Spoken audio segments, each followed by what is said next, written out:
नारे रिसालत, मुजाहिदे अहले सुन्नत जिंदाबाद, मुजाहिदे अहले सुन्नत, जिंदाबाद। मुजाहिदे अहले सुन्नत।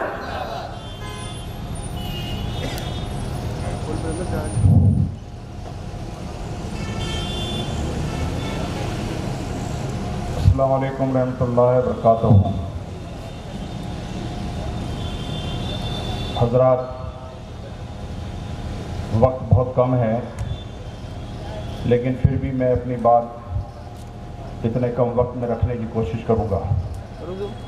मैं सबसे पहले माइनॉरिटीज़ डेमोक्रेटिक पार्टी, इसके अध्यक्ष हाजी हलीम पटेल, इसके राष्ट्रीय उपाध्यक्ष मुफ्ती मोहम्मद सैफुल्लाह असदकी साहब, इसके राष्ट्रीय सचिव जनाब जफर चिश्ती, नागपुर शहर अध्यक्ष फ़हीम खान और इन सब की पूरी बॉडी और विदर्भ प्रदेश की भी और हिमाचल प्रदेश के भी लोग और जो भी अलग अलग धर्म के अलग अलग तबके के लोग जो यहाँ पर में मौजूद हैं, मैं उन सब का इस्तेमाल करता हूँ। सबसे पहला मुद्दा ये है कि भाई आज हम यहाँ और पूरे देश के अंदर में जो एहतजाज किया जा रहा है वो है क्या?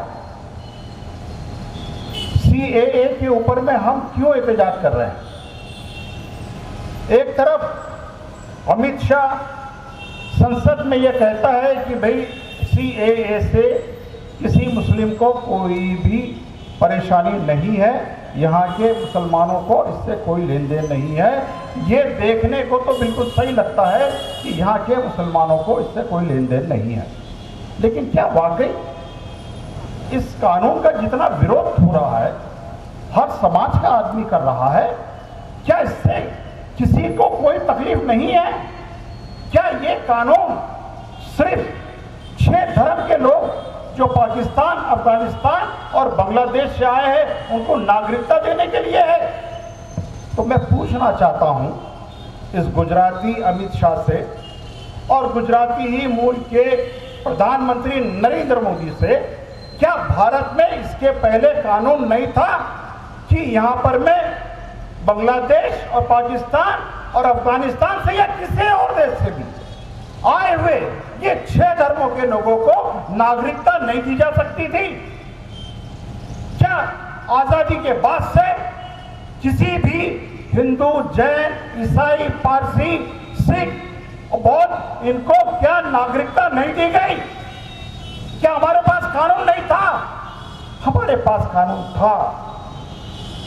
हमारे यहाँ के जो कानूनदान, जो संविधान जिन्होंने बनाया, उन्होंने इसके अंदर प्रोविजन रखा कि हर देश का अगर कोई मजलूम आदमी हो, जिस पे जुल्म हो, चाहे वो कोई भी धर्म का हो, उसको हम पनाह दे सकते हैं, उसको नागरिकता भी दे सकते हैं। लेकिन ये कानून होने के बाद भी ये CAA क्यों बनाया गया? यही सवाल मैं उससे नहीं पूछ रहा हूं जो उनके पपेट है, गुट्टे हैं। मैं RSS के मोहन भागवत से पूछ रहा हूं, क्या यहां पर में था? नहीं था। फिर वो कानून के तहत जितने लोगों को तुम्हारे को नागरिकता देनी थी, तुमने 6 साल तक सत्ता में रहते हुए इन धर्मीय लोगों को नागरिकता क्यों नहीं दी? क्यों तुमने बेईमानी करी? क्यों 6 साल तक तुमने इन 6 धर्मों वालों के साथ में गद्दारी करी? कानून होने के बाद भी तुमने इन 6 धर्मों वालों को यहां पर में नागरिकता नहीं दी। इसके लिए 6 साल तक तुमने इनको नागरिकता से महरूम रखा।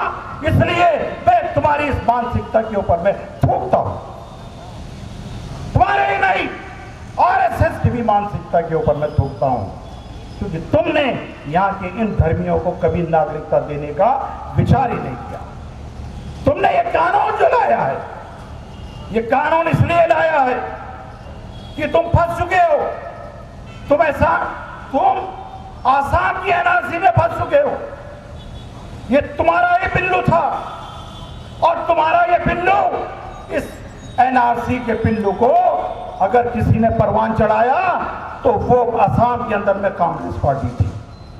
कांग्रेस पार्टी ने 1950 से लेकर के अभी तक 4 साल पहले तक पूरे हर हिंदू मुस्लिम को परेशान करके, एनआरसी के नाम पर डरा करके उनसे वोट लेकर के सत्ता में आए।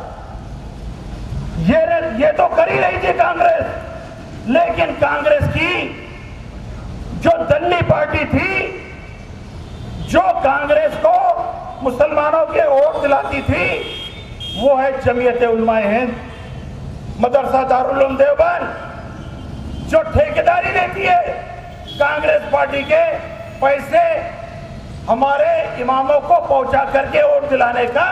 उसको ये लगा कि जब असम के अंदर में हम कांग्रेस को वोट दिला रहे हैं तो क्यों नहीं हम ये वोट लेकर के अपनी पार्टी खड़ी कर दें। तो उन्होंने असम के अंदर अपनी यूडीएफ पार्टी खड़ी करी, यूनाइटेड डेमोक्रेटिक फ्रंट, और वो बदरुद्दीन अजमल कासमी जो मदरसा देवबंद का शूरा का आदमी है, उसने अपनी पार्टी बनाई और पार्टी बना करके पूरे मुसलमानों को डरा करके अपने आमदार और खासदार चुना के लाए। अब देखिए ये दोनों पार्टी का तमाशा कैसे खत्म हो।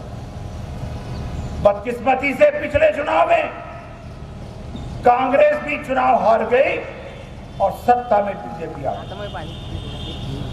बीजेपी आने के बाद में बीजेपी को लगा कि जो कानून एनआरसी है ये तो यहाँ पर में बाहर से बांग्लादेश से आए मुसलमानों के लिए है।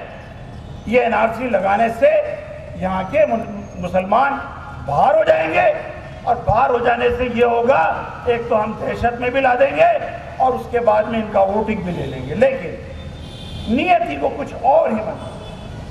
वहाँ जितने भी लोग हैं, जितने 14 लाख हिंदू जो सो कॉल्ड हिंदू बोलते हैं, हिंदू वो है नहीं, वो सनातन धर्म को मानने वाले लोग हैं, वो लोग इस एनआरसी के दायरे के अंदर में आ गए। इसका भी तमाशा देखो कि एनआरसी के अंदर से आपको रखा भी जा सकता है, आपको निकाला भी जा सकता है। पहला जो फिगर आया उसमें 40 लाख लोग एनआरसी के बाहर हुए। जब हो हल्ला हुआ 2 महीने के अंदर 19 लाख 20 लाख कम हो गए। अरे ये किसने किया था? तो ये पहले 40 लाख का फिगर कैसा आया था? जितने करने वाले ये जो हरामखोर वहां पे अधिकारी नहीं, वो इनके एजेंट थे। ये प्राइवेट लोगों को बिठाया गया था जिन्होंने देख देख करके लोगों को वहां पे एनआरसी के अंदर डाला, कईयों को पैसे लेकर के एनआरसी से बाहर। ये एनआरसी का तमाशा है जिसमें कई हिंदू लोग मर गए, उनकी बहू बेटियां कहां चली गई, कहां दफन हो गई, पता नहीं। ये एनआरसी के तमाशा करने वाला एक विश्वास बोलता है, साहब ये हमारी सबसे बड़ी पागलपंती थी कि मैं जिस एनआरसी के लिए पूरा आंदोलन किया, मैंने पूरी जिंदगी दे दी, मैं एक एक आंदोलन में रहा कि ये जो विदेशों से आए हुए लोग हैं इनको बाहर करो।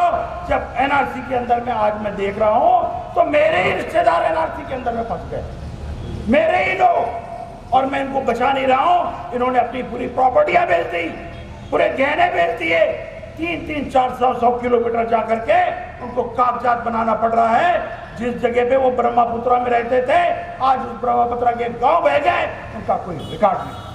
आज भी आप देख ले, हमारे जो गरीब लोग हैं उनके पास तो रिकॉर्ड नहीं। आज से भी आप लोगों के पास भी 20-25 साल पहले आपके बाप दादा के पास में कोई आइडेंटिटी कार्ड नहीं हुआ करता, कोई आइडेंटिटी कार्ड नहीं था। आइडेंटिटी कार्ड तो बाद में आया। हमारे यहाँ के हिंदू हो, मुस्लिम हो, ये हो, हमारे यहाँ घर में डिलीवरी होती थी। हर समाज के अंदर में ये प्रथा थी, वो घर में डिलीवरी कर देता था तो जाकर के वहां पर मैं रिकॉर्ड नहीं करता था। कई हिंदू मिल जाएंगे और कई मुस्लिम मिल जाएंगे। अगर तुम ये कानून लगा करके सोच रहे हो कि इसके सच में मुस्लिम आएगा, नहीं, इसके सच में मेजॉरिटी कम्युनिटी आएगी। और हिंदुस्तान में 80% मेजॉरिटी कम्युनिटीज ये मुस्लिम नहीं है।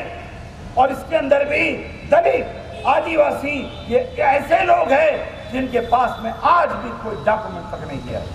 तो तुम इनके तहत करना क्या चाह रहे हो? क्या सोच है तुम्हारी? तुम ये सारे लोगों को क्या विदेशी बना दोगे? ये तुम्हारी मानसिकता है, ये मानसिकता है आरएसएस की, ये मानसिकता है आरएसएस के ब्राह्मणों की। और वो मानसिकता ब्राह्मण भी हो तो मान ले ये कौन ब्राह्मण है, इसको भी समझ ले, पूरी दुनिया समझे, मीडिया समझे, आरएसएस के जितने भी मुखिया है, चाहे वो हेडगेवार हो, चाहे वो गोलवलकर हो, चाहे वो देवरस हो, चाहे वो अभी हमारे भागवत हो, ये चित्त पावन ब्राह्मण है। चित्त पावन ब्राह्मण के सिवा दूसरे को इसकी सदारत नहीं दी जाती, ये समझ लो। ये चित्त पावन ब्राह्मण कौन, इसको समझना पड़ेगा। क्या ये भारतीय है, क्या भारतीय मूल का है? नहीं, एनसाइक्लोपीडिया में जाइए, विकिपीडिया में जाइए, चित्त पावन ब्राह्मण निकालिए। जो पुणे से लेकर के नासिक तक रहते हैं, ये वो चित्त पावन ब्राह्मण है जिनको ब्राह्मण ही नहीं मानता। क्यों? क्योंकि ये वो घराना है जो यहूदियों का घराना है। जो यहूदी यहाँ पर में आए थे, ये यहूदी कन्वर्ट होकर के चित्त पावन ब्राह्मण बने हैं। तो ये चित्त पावन ब्राह्मण आज आरएसएस के ऊपर में अपने पूरी ताकत के साथ आरएसएस को कंट्रोल करे हुए हैं। और ये सारा फार्मूला अगर आप देख लो तो ये चित्त पावन ब्राह्मणों का है, जिसको भारत का कोई नागरिक मर जाए इसको कोई लेन देन नहीं, कोई लेन देन नहीं। RSS is the killer, RSS is the killer of किसान। इस भारतीय किसान का अगर कोई कातिल है तो वो आरएसएस है। और ये भी समझ लो, आज अभी तुमको फिगर दी गई कि कितने किसान एक साल में मरता है।